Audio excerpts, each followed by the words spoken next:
It happened when I was 16. I was walking home from school, taking my usual route through the residential streets. I liked walking. Plus, I lived close enough that it never seemed like a hassle. The sidewalks were lined with tall trees and the sun was starting to set, but there was nothing particularly out of the ordinary about it. It was just another walk home, or so I thought. I noticed the car before I noticed the man. It was a black sedan, older but well kept. It didn't look particularly out of place, just another car parked along the side of the street. But then, out of the corner of my eye, I saw movement. A man was standing beside the car, wearing what looked like a police uniform. He was tall and with a stiff posture that gave him an air of authority, but there was something about him that didn't sit right with me. His uniform didn't quite fit, and he wasn't wearing a badge.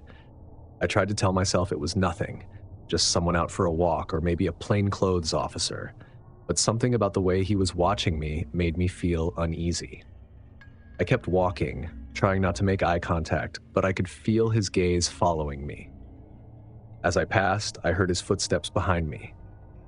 "Hey, miss!" His voice was deep, commanding, the kind of voice that usually made you stop in your tracks. But I didn't. I kept walking, quickening my pace a little. "Miss!" He called again, more insistent this time. "I need to talk to you." Against my better judgment, I turned around. The man was walking toward me now, a serious look on his face. "You fit the description of a runaway," he said, his tone flat and emotionless. "I'm going to need you to come with me." Runaway? That didn't make any sense. I wasn't even dressed in a way that would suggest anything like that. My school uniform, backpack, everything about me screamed student, not someone on the run. And why would a lone officer, without a patrol car in sight, be handling something like this on foot? "I'm not a runaway," I replied. "I'm just walking home from school." He didn't seem to care. His hand reached out, grabbing my arm in a way that was far too forceful. "I'm going to need you to come with me," he repeated, his grip tightening. "You can explain everything at the station." At that moment, everything inside me screamed that this wasn't right. This wasn't how police handled things, especially not in the middle of a suburban street without any backup, no car, and no explanation other than his vague statement. "I need to call my mom first," I stammered, trying to pull away from his grip. "She'll clear everything up." "You don't need to call anyone. Let's go." Panic overwhelmed me. His face, his voice, his insistence, it all felt wrong. I yanked my arm free with all the strength I had, surprising both him and myself. Without thinking, I bolted. I didn't look back, I just ran. I didn't know where I was going, only that I needed to get away from him. I spotted a house a few blocks down, lights on in the windows, and made a beeline for it. I banged on the door. My mind raced with a million different thoughts, the dominant one being that I couldn't let him catch me. I couldn't let him take me. The door swung open and a middle-aged woman stood there. "Please help me," I cried. "A man is trying to take me." Before I could say anything else, she pulled me inside and shut the door. I could feel my body shaking, adrenaline coursing through me as I tried to explain what had happened. "He said he was a cop," I managed between breaths, "but I don't think he really is. He grabbed me." The woman wasted no time. She grabbed her phone and dialed 911 while her husband stood by the window, peeking through the curtains to see if the man was still out there. I looked too, but didn't see the man anywhere. Within minutes, the real police arrived. They took my statement, asking questions about the man, what he had said, and what he looked like. I gave them everything I could remember: the black sedan, the ill-fitting uniform, the way he had grabbed my arm. They assured me that they would look into it, but I could see the concern in their eyes. They told me that similar reports had been coming in from nearby neighborhoods over the past few weeks. A man posing as a police officer, targeting young women, walking alone. They drove me home that night, and my parents were beside themselves with worry when they found out what had happened. My mom hugged me so tight I could barely breathe, and my dad's face was pale, his usual calm demeanor shaken. For the next few days, I couldn't shake the experience. Every time I walked outside, I found myself scanning the street for that black sedan, for the man in the fake uniform. My heart would race every time I saw someone who looked even remotely like him. A week later, the police came back with news. They had found the man's car abandoned in a nearby parking lot, but there was no sign of him. Inside the car, they found police equipment, fake badges, uniforms, even a siren light for the dashboard. It was clear that whoever he was, he had been planning these encounters for a while, but they never found him. He just disappeared, leaving behind nothing but questions and the lingering fear that he could still be out there, waiting for his next target. Looking back, I'm grateful that I trusted my instincts that day. I've learned that when something feels off, it probably is. I could have been another statistic, another missing person case, but instead, I ran, and that made all the difference. For weeks after, the eerie sense that he was still out there, watching and waiting, wouldn't leave me. Every car that passed by, every figure I saw in the distance, sent a shiver of paranoia through me. My parents were just as cautious, never letting me walk home alone, never letting me forget how close I'd come to something terrible. The story spread through the neighborhood, and for months there were whispers about the man in the black sedan. People started to speculate. Was he someone local? Did he know his victims beforehand? Some neighbors claimed to have seen him in other areas, lurking around schools and parks, always keeping his distance, but never far enough to go unnoticed. But what scared me the most was the fact that despite all the reports and sightings, no one could ever give a concrete answer about who he was. He just vanished. It made me wonder if he had done this before, maybe in a different city, a different town. Had he succeeded before? And if so, how many others hadn't been as lucky as I was? I don't walk home alone anymore, and I've become much more aware of my surroundings. This happened years ago, and I still think about that man sometimes. I wonder if he's still out there, if he's still using that fake badge, still trying to lure unsuspecting girls into his trap. I don't think I'll ever forget the way his hand felt, gripping my arm, pulling me towards something unknown and terrifying. It's a reminder that danger doesn't always look like a monster in the dark. Sometimes it wears a uniform.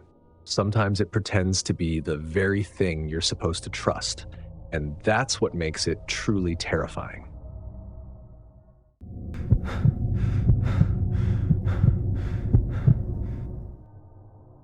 It was just another Thursday night. My friend Tara had thrown a little gathering at her place, a typical low-key evening of pizza, board games, and catching up. Nothing crazy. I'd stayed a bit longer than I intended, mostly because we got into a heated debate over a card game, but when I saw it was almost midnight, I figured it was time to head home. I lived about 45 minutes out, down a stretch of rural highway that was usually deserted at night. The kind of road where you see more deer than cars. I didn't mind though. In fact, I always liked these late-night drives. They gave me time to think, and the lack of traffic meant I could just relax and cruise home. So I said my goodbyes, grabbed the leftover pizza I'd managed to snag, and got in my car. The air was cool, and the stars were out. Nothing but clear skies and that calm, peaceful silence you only get in the country. I pulled out of Tara's driveway and made my way toward the highway. For the first 20 minutes or so, it was smooth sailing. Just me, the road, and my thoughts. I had the radio on low and was already making mental plans for what I needed to get done the next day. That's when I saw headlights in my rearview mirror. I didn't pay it much attention at first. It was rare to see another car out this late, but it wasn't unheard of. Maybe someone else was just driving home from a late shift or coming back from a party. But then the lights started to get closer and fast. I checked my speedometer. I wasn't speeding. I was actually going a few miles under the limit, but this car was still gaining on me. The headlights stayed on my tail for another minute or two before they started flashing, red and blue. Are you kidding me? I muttered to myself. It was just after midnight, and I wasn't even doing anything wrong. I'd heard of cops cracking down on late-night drivers for minor infractions, but this seemed excessive. Still, I wasn't about to argue. Maybe I had a taillight out or something. I signaled and pulled over onto the shoulder.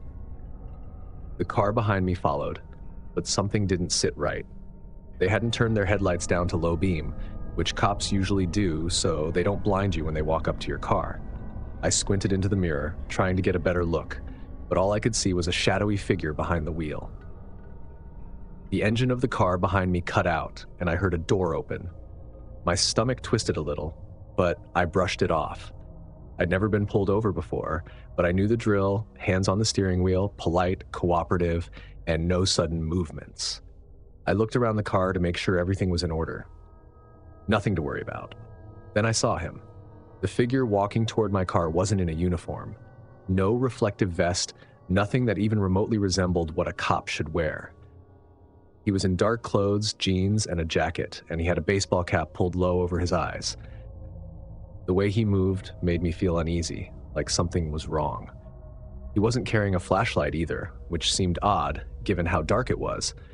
Cops always carried flashlights on nighttime stops, right? That's when I started feeling a bit uneasy. Still, I tried to stay calm. Maybe he was just an undercover cop, or maybe he didn't need a flashlight because the headlights were lighting up the car. It could have been anything. The guy came up to the window and I rolled it down just an inch. "Evening," I said, keeping my voice steady. "You know why I pulled you over?" he asked. His voice was deep, gravelly, but not in a cop kind of way, more like someone who smoked too much or didn't care about being polite. "No, I don't," I replied. "I wasn't speeding or anything." He didn't answer me right away. Instead, he leaned closer, his eyes scanning the inside of my car like he was looking for something. That's when the alarm bells in my head really started going off. Cops didn't just stare into your car without at least explaining why they stopped you. And then I noticed something even more unsettling. No badge. There was nothing on his chest, no name tag, no indication that he was anything official. My hand went to my phone on instinct, fingers brushing over the screen, but I didn't pick it up. Not yet. "You need to step out of the car," he said. My heart started racing, and I looked in my rearview mirror, trying to see if there was anyone else in the car behind him. But it was empty. Just him, standing in the darkness, telling me to get out of the car. "I don't feel comfortable with that," I said, my voice a little firmer now. "Can I see your badge or ID?" For a split second, his expression changed. His eyes narrowed, and I could see his jaw clench. "Just step out of the car," he repeated, this time more insistent. "No," I said, my hand now gripping my phone. "Not until you show me some ID." Without warning, he slammed his hand on my window, making me jump. The whole car shook from the impact. "Open the door," he shouted, his voice now loud and angry. I didn't waste another second. I locked the doors, rolled up the window, and grabbed my phone, dialing 911 as fast as my fingers would let me. My hands were shaking, but I managed to press the call button. The guy outside my window started banging harder, his face inches from the glass. "I'm being pulled over by someone who's claiming to be a cop, but I don't think he is," I said, my voice trembling as I spoke to the dispatcher. "I'm on Old Mill Road, about 5 miles from town." "Stay in your car," the dispatcher said immediately. "Can you describe the vehicle?" I looked back, trying to get a better look. It was an old sedan, unmarked, with a cheap-looking light bar on top. Definitely not a police cruiser. It's an unmarked sedan, and the guy isn't in uniform. "Stay on the line," she said again. "There are no officers in your area right now. Help is on the way." My heart nearly stopped when she said that. No officers in the area? That meant whoever this guy was, he wasn't a cop. I looked back at him, and he was on his phone now, pacing beside his car. His face was twisted with frustration, and I could see him looking at me every few seconds. Suddenly, he turned around, stormed back to his car, and jumped inside. The headlights went out, and he sped off into the night, disappearing down the road. I stayed on the phone with the dispatcher until real cops arrived about 10 minutes later. They checked me over, took my statement, but there wasn't much they could do. The guy was long gone, and there weren't any cameras on that stretch of road. I went home that night, but I didn't sleep. Every time I closed my eyes, I saw that guy's face, his hand slamming against my window. I thought about what would have happened if I'd gotten out of the car, or if I hadn't called 911. A few days later, the cops followed up with me. They thanked me for calling 911 and told me I'd done the right thing, but it didn't make me feel any better. From that night on, I stopped driving that road after dark. Even now, months later, I still get uneasy when I see flashing lights in my rearview mirror. I know it's probably a real cop, but I can't shake the memory of that man, his face, his voice. The way he tried to control the situation. He might be gone, but I'll never forget that night.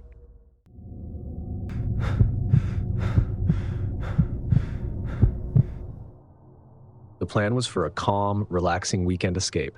Just me and Livia on a road trip through some scenic back roads. We hadn't planned much, just a few days of driving through the countryside, exploring small towns, and staying in a cozy cabin.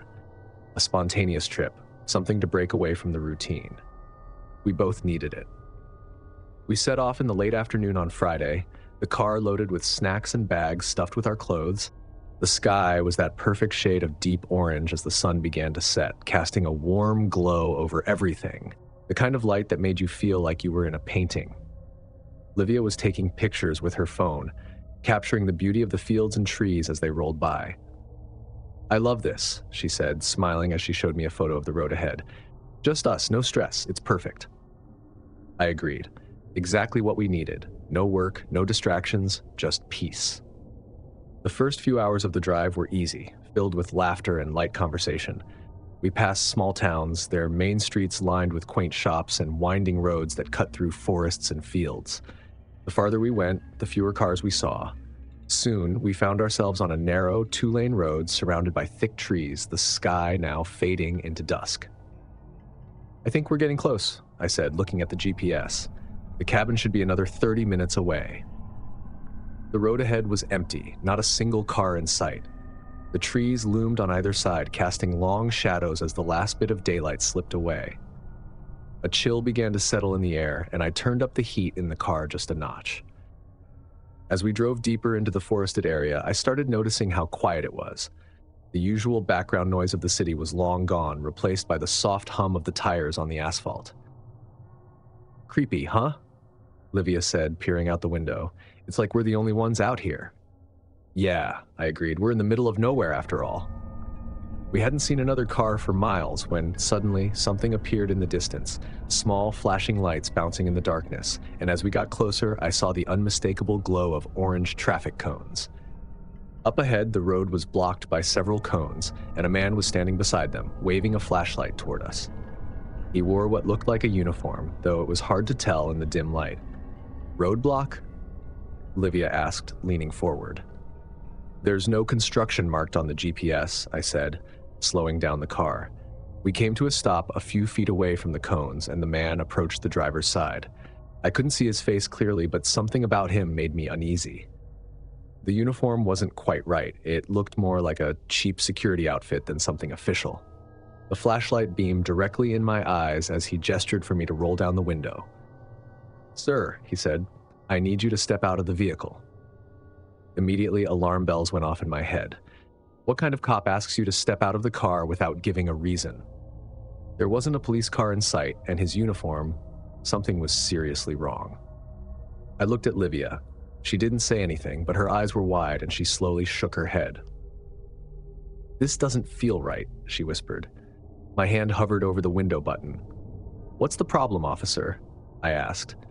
"There's a situation up ahead," he said, leaning closer to the window. The flashlight was now inches from my face, the glare blinding. "We need you to step out so I can check your license and registration." I shifted in my seat, looking at Livia again. "This doesn't make any sense," she whispered. "Why would he need you to get out?" "I don't know," I whispered back, my stomach tightening. The man tapped on the window with his flashlight again, this time with more urgency. "Sir, I'm not asking. Get out of the vehicle, now." Livia's grip tightened on my arm. "Lock the doors," she said firmly. I didn't hesitate. My hand shot to the door controls, locking all the doors. The man's face darkened, his expression hardening as he realized what I'd done. "Sir, I'm ordering you to get out of the vehicle," he said, his voice more aggressive now. I didn't respond. Instead, I looked at the cones in front of us, and then at the narrow shoulder of the road. There was just enough space to maneuver around them if I was careful. I shifted the car into reverse, and as soon as I started backing up, the man's demeanor changed completely. He stepped back from the car, his face twisted in anger. "What are you doing?" he shouted, banging on the hood with his flashlight. "We're leaving," I muttered under my breath. As soon as I had enough space, I turned the wheel sharply and maneuvered around the cones, my tires crunching on the gravel shoulder as I veered back onto the road. The man was shouting something behind us, but I couldn't make out the words. I just floored the gas and didn't look back. Livia was breathing heavily beside me, her hand gripping the seat. "What the hell was that?" she asked, her voice trembling. "I don't know," I said, looking in the rearview mirror. "But I'm calling the police." I fumbled for my phone, dialing 911 while keeping my eyes on the road. The dispatcher picked up quickly, and I explained what had happened as best as I could. We were stopped by someone posing as an officer. It wasn't right. He wasn't official. "Can you give us your location?" the dispatcher asked, her voice calm and professional. "Somewhere near Route 12, just off the main road. We're heading north now," I replied, my hands shaking slightly as I gripped the steering wheel. The dispatcher was silent for a moment. "We'll send someone out to check the area. Stay on the line and don't stop until you're somewhere safe." I nodded, even though she couldn't see me. Livia was still looking over her shoulder as if expecting to see headlights racing after us.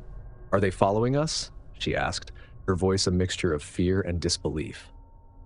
"No, I don't think so," I said, though I wasn't entirely convinced. My eyes kept darting to the rearview mirror, expecting to see the man's car barreling down the road behind us. We drove for what felt like an eternity, the trees on either side blurring into the night as I pushed the car faster. Eventually, we reached a small gas station at the edge of a tiny town. I pulled in, parking under the bright lights of the station's canopy. The sense of relief that washed over me was overwhelming. The dispatcher stayed on the line until I told her we were safe. She assured me that officers were already on their way to check the area where we'd encountered the man, but I wasn't sure how much comfort that gave me. Livia and I sat in the car for a few minutes, neither of us saying a word. My mind was racing with questions. Who was that man? What had he wanted? And how close had we come to something much worse happening? Eventually, I turned to Livia. "You okay?" She nodded, though her face was pale. "I don't know what would have happened if we'd gotten out of the car." "I don't want to think about it," I said. We sat there in silence for a few more minutes before finally deciding to continue on to the cabin.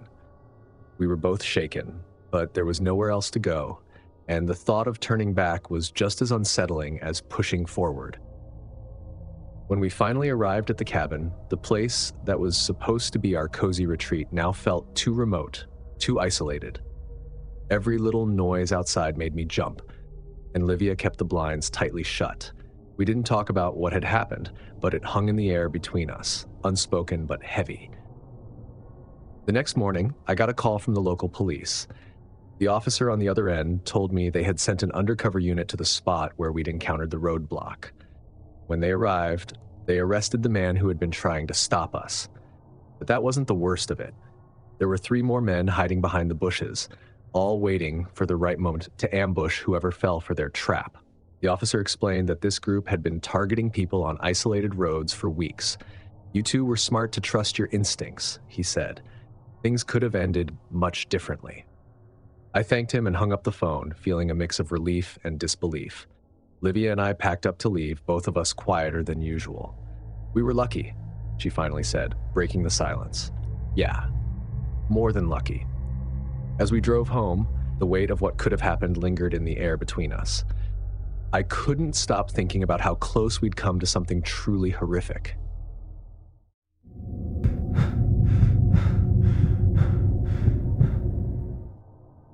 It was supposed to be just another quiet evening at home. Gwen and I had settled in for the night, the kind of peaceful evening we'd come to love after moving into our new place. We were still getting used to the neighborhood, but it had a comforting, quiet vibe that made it feel safe. Most nights, we'd have dinner, watch a movie, and then head to bed without a second thought about the world outside. But that night was different. I was sitting on the couch, watching some late-night show while Gwen dozed off next to me. We'd both had long days at work, and we were more than ready to call it a night. The clock on the wall read 10:45 p.m., late enough for us to start winding down, but not so late that we're totally out of it. The world outside was still, no cars passing by, no neighbors out walking their dogs. Just quiet. That's why, when we heard the knock on the front door, it was so jarring. Gwen stirred next to me, her eyes fluttering open. "Did you hear that?" "Yeah." "Who's knocking at this time?" We exchanged a look. Nobody in the neighborhood had any reason to be at our door this late. My first thought was maybe it was a neighbor in some kind of trouble, or maybe it was a package delivery, although that didn't make much sense at this hour. I stood up, Gwen sitting up as well, and made my way to the door. I'm not usually one to get paranoid, but something about a late-night knock gets under your skin. I looked through the peephole before opening the door, hoping to get a look at who it was. There, standing in the dim light of our porch, was a man in what looked like a police uniform. He wasn't young, probably in his early 40s, with a clean-shaven face and a cap pulled low over his forehead. The uniform looked legit enough, navy blue with patches on the shoulders, a shiny badge on his chest. But the second I looked at him, a strange sense of unease crept in. Something wasn't quite right. I didn't open the door all the way, just cracked it enough to speak. "Can I help you?" "Good evening," the man said, his voice low and calm. "I'm Officer Barnes with the local police. We've had reports of a disturbance in the neighborhood, and I need to come inside and ask you a few questions." A disturbance? We hadn't heard anything, and the idea of police investigating something this late without any warning felt off. Still, I kept my voice even. "What kind of disturbance? We haven't seen or heard anything." The man's eyes flicked to the side, almost like he was checking the street. "It's routine. I just need to make sure everything is okay in the area. Do you mind if I come in?" That's when the unease turned into something sharper. He hadn't shown any ID, and now that I looked closer, his uniform seemed weird. It was almost too clean, too pressed. The badge on his chest had no name, just a generic police emblem. Gwen was behind me now, peeking around the corner. She could sense something was wrong, too. I didn't move to open the door further, and instead I asked, "Can I see your badge and ID?" For a moment, the man didn't respond. His face stayed neutral, but there was something behind his eyes, something hard. "I'm in uniform, sir. I need you to cooperate and let me inside." Gwen stepped closer, her hand on my arm. "Do you think we should let him in?" she whispered, though her voice held clear doubt. I shook my head slightly. "I don't think so." "Sir, ma'am, this is official police business. You don't want to make this harder than it needs to be." That did it. The way he said it, like he was giving us an ultimatum, sent alarm bells blaring in my head. Real officers didn't act like this, at least not without offering some form of ID. I took a step back and pulled the door halfway shut. "If this is official business, I'll call the station and confirm," I said. "If you're really here for something, we'll cooperate."